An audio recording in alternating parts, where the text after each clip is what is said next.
Robert Rivas Radio, Tejano, and much more. And I'm here with Vivian Villarreal. Welcome to my morning show. Oh, thank you. It's a Texas tornado. Don't forget about that. There we go. No. We can never forget about the Texas tornado. No doubt. First, I wanted to start off with your name. Definitely, no doubt. Then the Texas tornado. Exactly. Of course. Exactly. Now, before anything else, Texas tornado. How did this name come about here for you? I was playing in Chicago, and my game has always been like 1-2 stroke. So it's just like 1-2, and I hit the ball. And there was this gentleman named Mark Haddad. And he was sitting there at the table, and I just noticed him starting to make noise. And I was like, shh. I said, Mark, be quiet. And he just kept making noises. And I was like, what's wrong? And he kept on going, shh. And he says, it sounds like a funnel cloud. And I said, a funnel cloud? He said, can you be quiet? I'm playing in a tournament. And then he finally turned around and he goes, oh, my God, it's a tornado, the Texas tornado. And that's it. Ever since that, it stuck with me. Isn't that something? Now, You've been playing pool since the age of 8. Mm-hmm. How did this come about? Now, at the age of 8, kids are eating cereal, watching cartoons, running around at the playground. Now, you didn't do this. You probably grabbed a pool stick, and how did this happen? Well, my grandmother had a lounge, Molly's Lounge, here in San Antonio, and I would stay there, and then every morning I would get up and go downstairs and help her clean. And then there was a little bar table there, a coin-operated table, and I would get on a milk cart and start shooting the balls. And to this day, I can hear the balls just, hitting the back of the pocket, just bam, bam, bam. And I would do that every day. And my grandmother would be screaming at me, telling me, get off that milk cart and you're going to break your neck. And and my dad was really, really good. He was a really good golfer and a really good pool player. So my goal was to beat him. And then once I started beating him, I would go to school, come home, do my homework, take a nap, and then he would take me to all the tournaments around San Antonio. I was playing against 40-year-old women, 30-year-old women, and I was 8, and I won, probably close to about 200 trophies. And I would come home in the motorcycle on the Harley with one key in one arm and my trophy on the other on the highway. My mom was so upset because, being so young, but look what I've turned out to have an unbelievable career. But mind you, you're saying you were beating women, but were you also beating men? Yeah, men too. Yeah, of course. I've always had that challenge, and my dad has always taught me that. I've always tried to play people that were better than me because that's the only way that you were going to get better. You can't play people that are, a lesser player than you. You always have to play somebody better. And I did. That's right. And I take it that the intimidation factor kicked in as well, didn't it? Oh, yes. Yes, it did. It sure did. Men were very, very intimidated. Yeah, especially for the young girl. And then after a while, they're like, oh, my God. They were embarrassed to get beat by a woman. Would you get dirty looks and everything when you would beat them? They were like, I was more because my dad was right there. Yeah, Dad was going to take care of Mija, right? Exactly. You've won over 200 trophies when you came to your teenage years.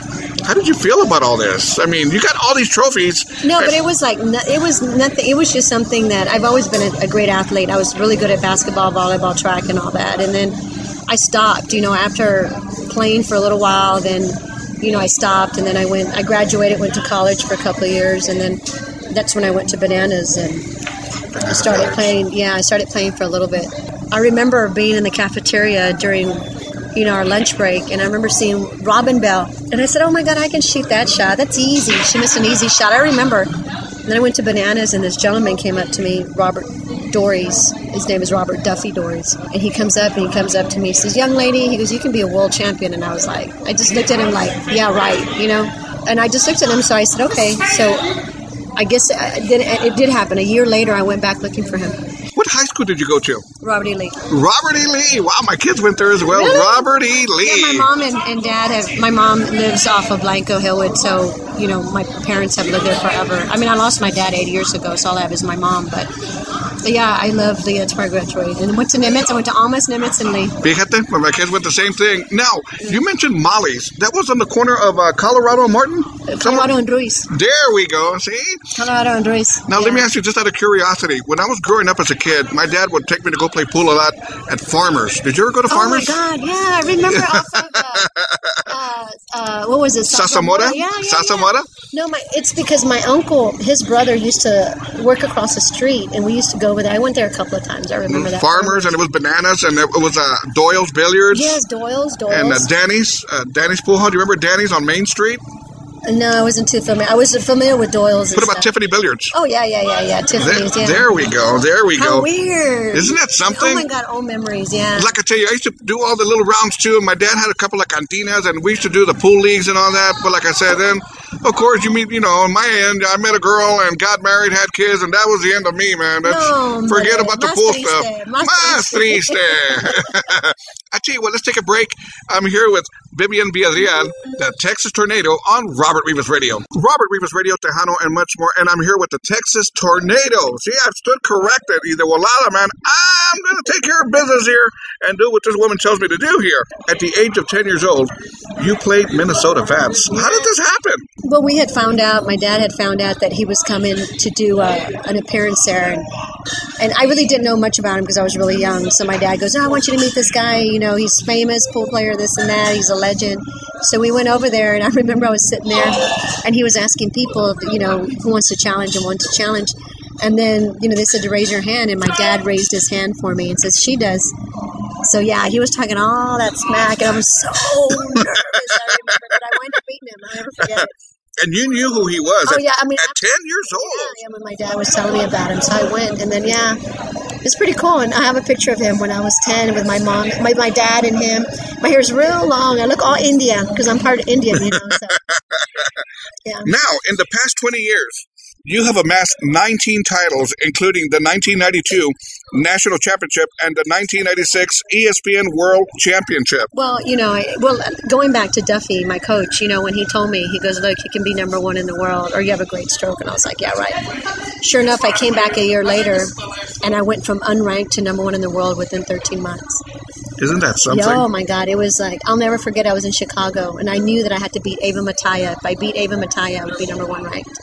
I stayed there for 5 years, and then Jeanette Lee came along, and her and I were battling back and forth for the number one spot. And then Karen Corr and Allison Fisher. So we were all battling the last 20 years, number one.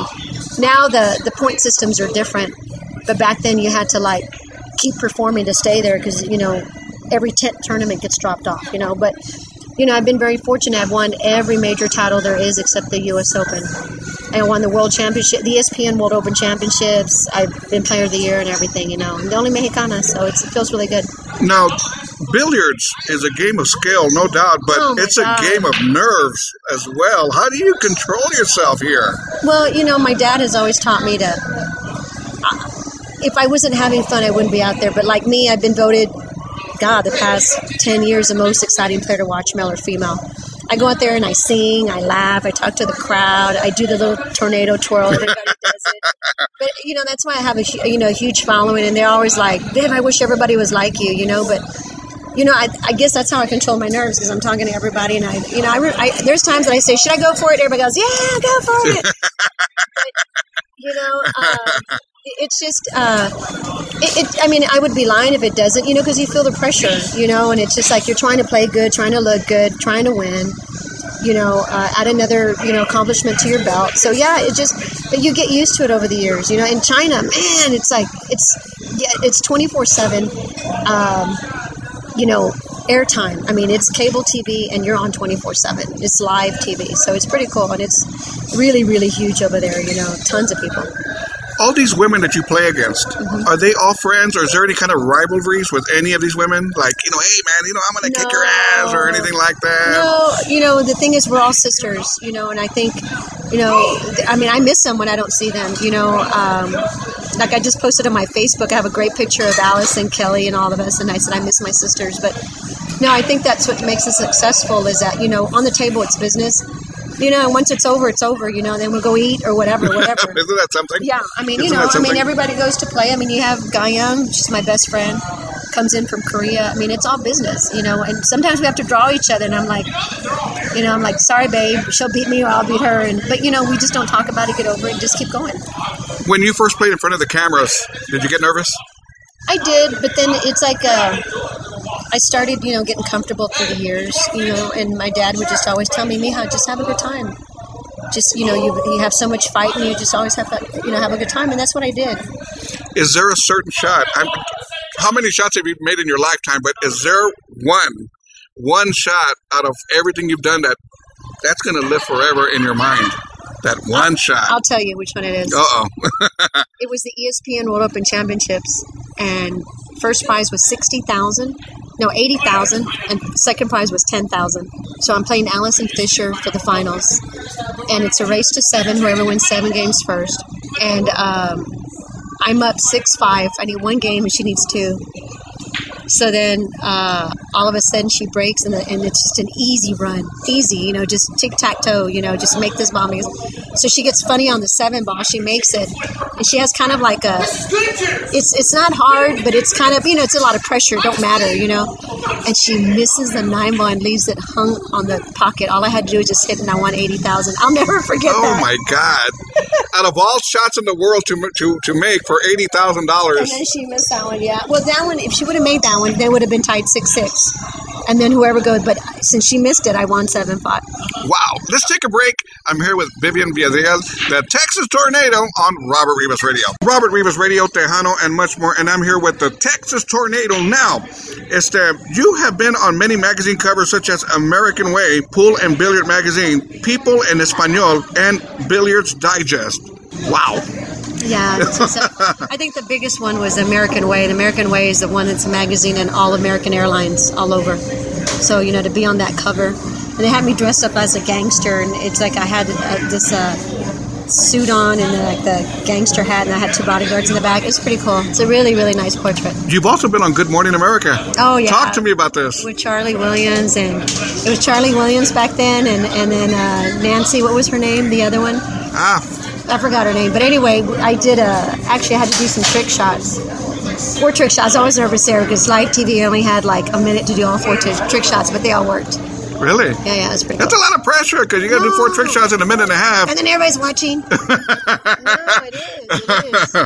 That is really something. Now, they're coming out on Good Morning America and doing all these things, Billboard Magazine, should I say not Billboard, but Pool and Billiard Magazine, People en Español. Who is doing your dirty work for you? Who's managing you? Who's doing all this? I've always I've always been a hands-on person. It's always been, I've had some unbelievable sponsors. I was with the Seminole Tribe of Florida, which they own all the Hard Rocks all over the world. So I had that going, and I had, assistant there, but it's just, and I had my own charity, Vivian's Kids. But the thing is, I'm just a hands-on person. I've always just enjoyed doing it myself. That's got to be a lot of work. Yeah, it is. But I God. don't know. It's just, I think if I were to make mistakes, I'd rather me make the mistakes than anybody else. I've always been like that. I hear you. Vivian, who are your influences? In billiards or in life? Let's go in your life, and then we'll talk billiards. Who influenced you? Well, my dad. But, of course, like I said, I lost him 8 years ago, but it seems like yesterday. And sure. But, I know he's with me. I mean, it's really funny. I always tell these stories. I sit down, and because my grandmother owned the lounge, her and I were real close, and I would say, Grandma, Dad, are you here? And I would just sit there by myself, talk to myself, and then like the chalk will fall off the table. It's really weird. It's just so weird. Really? Yes, and it's just like, oh my God, you are here. Yeah, it's just something weird. It's just been sitting there the whole time. And I say, and I'm just sitting there just thinking, I said, Dad, Grandma, you here? And then boom, and I said, show me something funny. And it's just like, when I say that, like, the girls will like miscue or just miss like this easy shot. And I know they're there. I don't know. I just can't describe it. And it's like my mom, my parents, my family. I mean, I'm really, really close to my family. So they're the ones who have always given me the inspiration and motivation. But then I have great fans, too, that have always done it. What about your pool influences? Oh, I love my hero of all heroes is Efren Reyes. They call him the magician. Nobody in the world can play like him and do shots like him. Wow. But yeah, he's the one that's like, wow, he's amazing. Amazing. Correct me if I'm wrong here. I'm trying to remember here. I'm sure there were out there, back in the day when you were growing up, were there female pool players that were actually doing the same kind of work that female pool players are doing today? Well, I mean, I don't know. I mean, back then, you had Jean Belucas and all them. But what do you mean, like putting on tournaments and stuff like? No, for women themselves. No. There's been quite a few girls, like Kim White does the one in Houston and stuff like that. But we have our organization, which is the Women's Professional Billiard Association, so we have our own tour. And then when you're top ranked, the top 15 or 16, that's when you get those extra invitationals to go to China Open, all that stuff. So not just anybody can go. Now, I love watching pool on TV, ESPN, wherever it's being shown, and especially when they have pool players doing trick shots. Oh, yeah. How often do you work on trick shots? I know a lot. I don't work on them. We do them whenever they want us to do exhibitions and stuff like that. So we do them for exhibitions, but they're okay. You're never goofing around sometimes going, hey, you know what, I'm going to mess around and try to get another trick shot here just to do one. No, I'd rather just focus on my game and trying to win and stuff like that. Have you ever seen the movie The Color of Money? Yes, and I think it's dumb. That's my honest opinion. That's what I want. Honesty, I love it. I simply love honesty. Yes, who does that crap like Tom Cruise does all that with the Q and all that crap? No, hombre. I remember seeing when that movie came out, there were some pool players out there that were criticizing the movie on that part of Tom Cruise doing with the pool cue. Nobody does that. Nobody does that. And Where do you think they came out with this? Where did they come out with it? Because I'm sure they were trying to kind of like go. No, it wasn't really. It was kind of far from it, to be honest. I was like, no. Okay. What about the movie The Hustler? That one's okay too. También.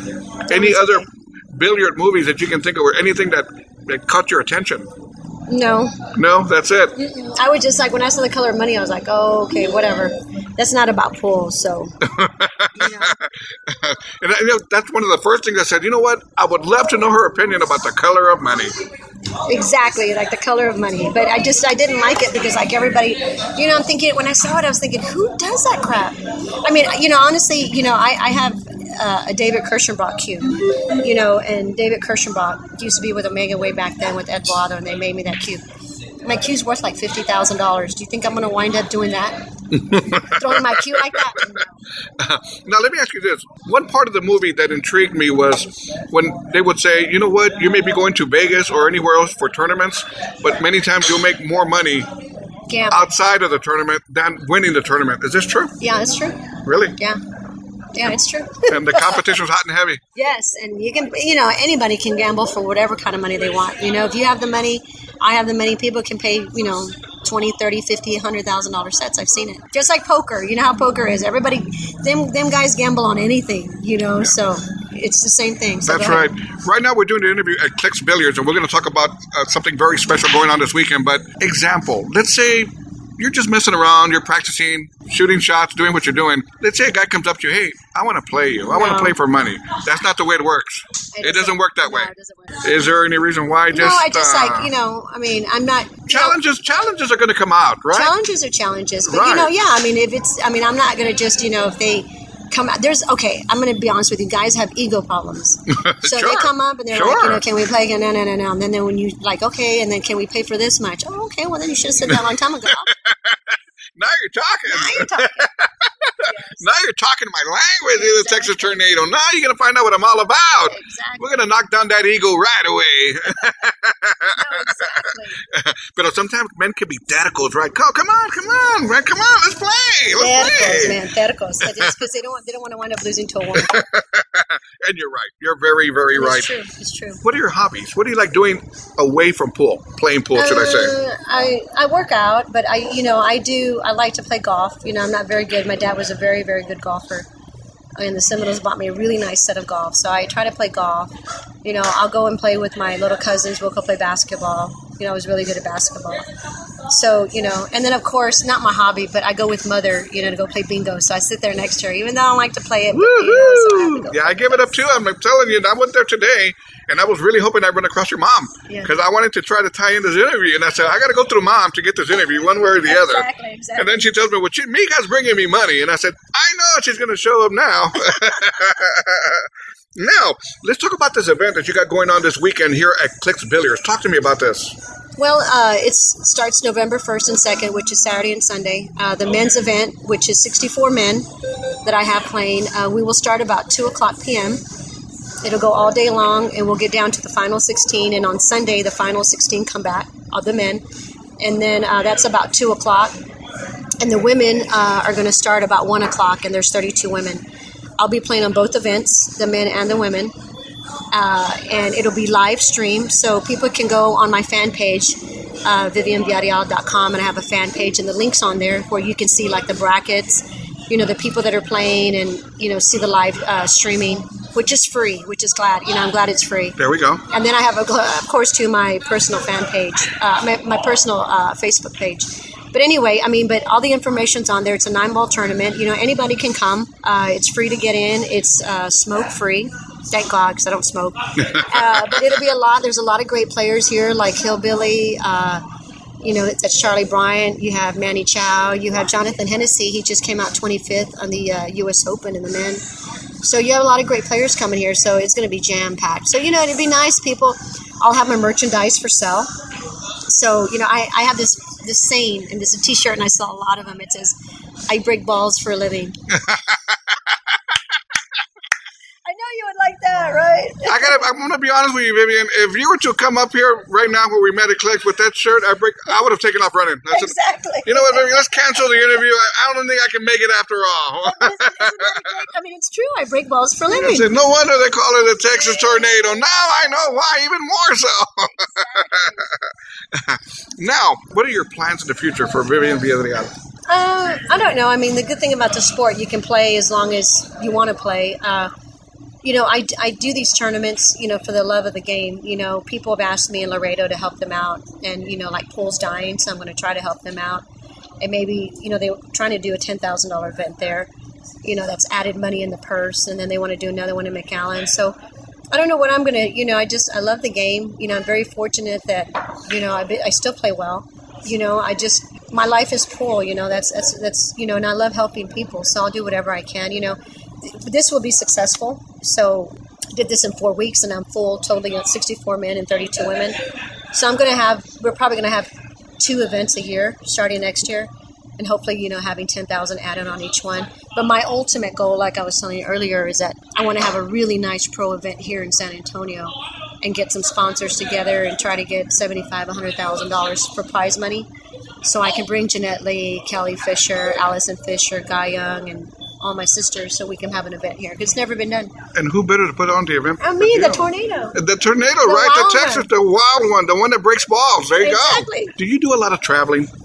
Yeah, we do. I was supposed to go in China. We had the China Open up here, but I didn't wind up going because I have all this going on. But, our next, then we have the other tournament, mid of November. I'm not going to go. That's in China. But we have the World 10 Ball in New York, December 16th to the 21st. That'll be really nice. That's awesome. Yeah, that really is. And I took Mother to Hong Kong. No. I took her, and I'll never forget. I took her and my daughter and my mom. Everybody fell in love with her. They're like, "Oh, your mama's so pretty. Your mama's so pretty." She took so many pictures. She signed so many autographs. They had to give her own table. Really? I swear to God, she became so famous. They loved her. She said, "Ma, I made you a star, Ma." I know. I made you a star. She kept saying, "No, my daughter." And they're like, "No, we love you. We love you."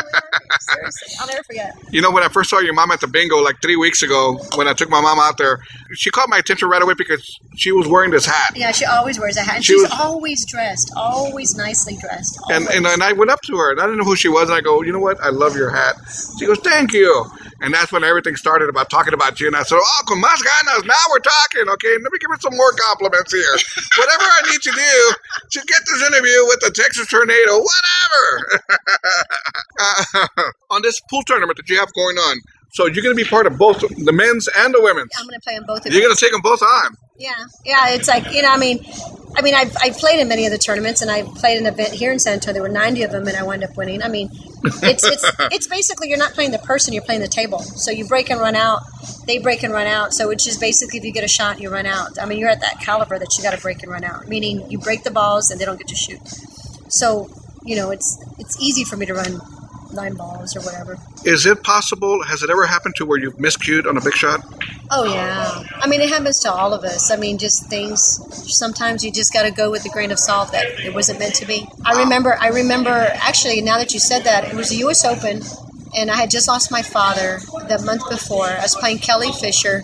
It was 6-6. I raced to 7 on ESPN, and I made a beautiful shot on the 6 and 7. I had the 8 and 9. Easy shot on the 8. Like my mom could make it. It was that easy. And I just miscued.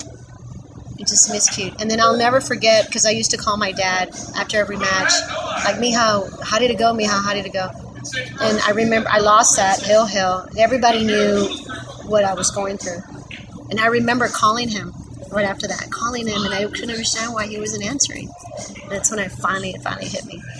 Wow. Yeah. I went to a wrestling match this past Monday, and let me tell you where I'm going with this. WWE, and there's a wrestler named John Cena was in the middle of the ring, and he was going, I know that tomorrow night, which would have been Tuesday night, the Spurs are going to be raising their banner, their fifth championship. And he goes, this truly is a city of champions. And I'm going to tell you, Vivian, because you're in front of me as well, this is a city of champions because you are a champion as well, and you have definitely represented San Antonio well, and you've made us proud. Thank you. I really appreciate that. No, and I mean that from the bottom of my heart. The beauty of having somebody on ESPN being a champion, San Antonio, Texas, you see that. But you know what? The only downfall is I remember when I became number one in the world, I thought for sure that I would have San Antonio behind me. Never did. It was so, I mean, I'm not afraid to put it out there. I mean, it was like you figured that you would have the support. No, it was like San Antonio was so far back, like for the billiards and stuff. But everywhere else, like Florida, California, New York, yeah. But San Antonio I was really disappointed. Isn't that something? Because in the movie, I'll go back to The Color of Money just for a minute here. When they were talking about, at the very end of the movie, they go, if I don't get you here, I'll get you in Dallas or I'll get you in Houston. But, it's the market for billiard playing. Isn't it hot and heavy here in South Texas or not? Well, it's South Texas, but San Antonio, I was really surprised that I worked my butt off, and then it's like nothing happened. And all my sponsorships have been outside the industry. No, I had some, don't get me wrong, I had with the queues and stuff, but most of them like construction companies, whatever. But you know what the más triste out of all of them? I had Indians, I had, white people, I had all kinds of people. And I never had a Mexicano as a sponsorship. Isn't that sad? That's very sad. Yeah, just to let you know. I mean, I don't get me wrong, I've been very, very blessed. But to have, a Mexicano, you would think being a Mexicano that you have that raza. Mexican, of course. And no, not one out of all my sponsors, and I've had some great, great sponsors, not one was a Mexicano. That is terrible. That really, really is. And I'm calling all y'all Mexicans. He said, Vivian, I want to break some balls around here, man. What's going on? ¿Qué pasa here? Vivian, thank you so very, very much for being part of my morning show, and I greatly, greatly appreciate it. No, you're more than welcome, and I'm happy that, you took the time to come out here and, invite everybody to come out here, November 1st and 2nd, anytime after 2 o'clock. There we go. Thank you so much. Thank you.